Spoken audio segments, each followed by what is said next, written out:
پنځه هغه خبرې چې باید په اړه هیچا ته ونه ویل شي.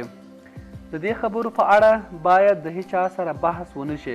لومړی، شخصي ژوند مو. ستاسو شخصي ژوند په هیچا پورې اړه نه لري. هڅه وکړئ چې د خپلو شخصیاتو په اړه له هیچا سره بحث ونه کړئ.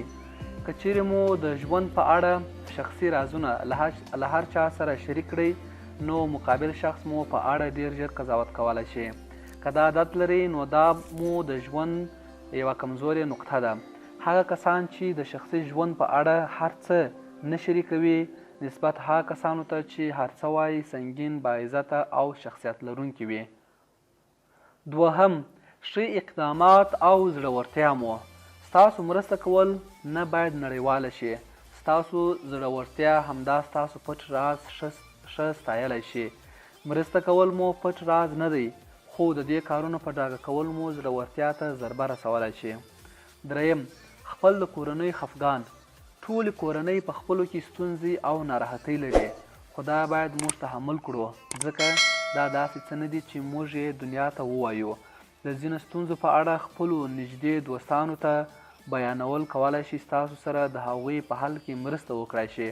خو که مو چیرې نړیواله کړل، بیا نو د حل لار درڅخه ورکیږي او اورېدونکي کسان مو د کورنۍ په اړه قضاوت کولی شي. څلورم، موخې. ستاسو د ژوند موخې پټ ساتل مو د هغو لاسته راوړلو شونتیا زیاتوي. که مو موخې هر چا ته زیاتې ووایاست، نو ممکن لاسته راوړل یې ستونزمن وي. هو، که باور لرونکي کسان او نږدې دوستان لرئ چې ستاسو د هدفونو او موخو په لاسته راوړلو کې مرسته کولی شي، نو له هغوی سره شریکول یې ستاسو په ګټه تمامیدلی شي. پنځم، ستاسو د شتمنۍ او درایي په اړه. ټول دا هیله لري چې ښه شیان ولري، خو که چیرې مو د خپلو ښو او شتو په اړه نورو ته وویل، نو شاید د هغو بغض او حسادت زیات کړو.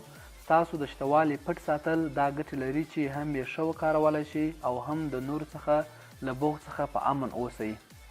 دا چې تر دې دمه راسره وئ، مننه کوو. د ویډیو په اړه مو نظرونه شریک کړئ.